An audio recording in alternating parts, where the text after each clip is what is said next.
Welcome to another edition of Lean Bites. Hey, thanks for joining me today. My name is Paul Dean. In today's edition of Lean Bites, we're going to look at how Newton's laws of motion can be a guide to a successful change in your organisation. Now, before you switch off and watch something else thinking, what the? Please stay with me for a few minutes and I'll explain. It's truly amazing, but all life as we know it is governed by Newton's laws of motion. Yes, I love maths, but you don't have to be a maths nerd or a physics professor to see how the laws of nature can help with change within our organisations, such as a lean transformation. It makes perfect sense to me that rather than fighting against the laws of nature, let's use them to our advantage. Firstly, I'm going to focus on the first three laws of motion, which make up the foundations of physics. They were discovered and made famous by Sir Issac Newton back in the 1600s. Number one, simply put, an object will keep on doing what it's doing unless acted on by an external force, also known as the law of inertia. I'm sure you've been ice skating and you'll know that a small launch on ice can make you go a long distance since the external force or friction is too small to slow you down. Number two, the second law is about motion and the size of an object. The acceleration of an object is related to the force on that object and its size. When you push a shopping cart to reach the right speed into the parking lot, the force or pushing is proportional to the amount of groceries in that cart. And number three, for every action, there is an equal and opposite reaction. If you've ever fired a gun, the projection of the bullet is matched by the recoil on the gun. So, by now I'm sure you're asking, what has this got to do with organisational change? So I'm going to show you how these laws of nature can help us to be successful in our organisational change. If we follow these three laws that govern nature, we'll be more likely to be successful in our lean transformation. So I've translated these first three laws of motion and connected them with a change strategy.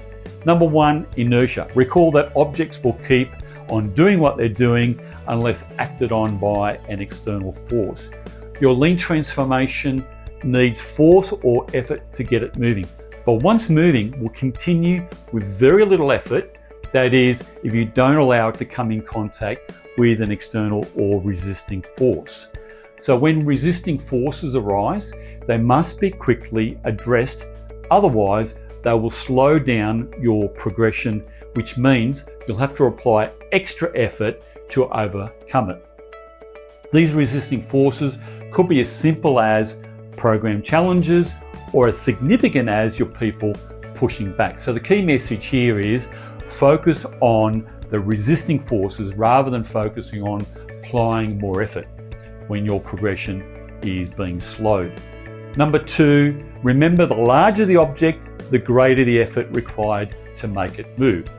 And that acceleration is proportional to the size or the mass of the object. We can only provide a limited amount of energy or force related to our capability or capacity. So to make the progress easier, we should be using the maximum amount of force, but to a smaller mass or a smaller area. Your implementation or change should be across department one by one, rather than trying to make changes across the whole organisation all at once.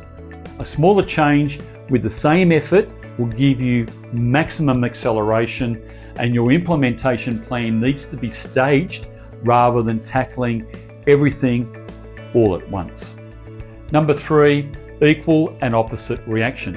Recall that a force on that object to make it move forward is matched by a force that's produced in the opposite direction. This means that when you bring or initiate change by applying effort in one direction, there'll be an equal force pushing back behind you.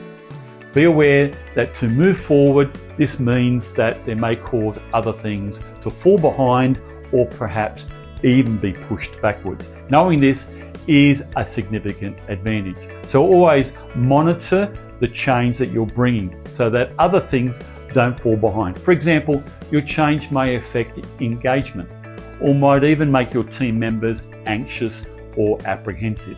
So don't ignore it.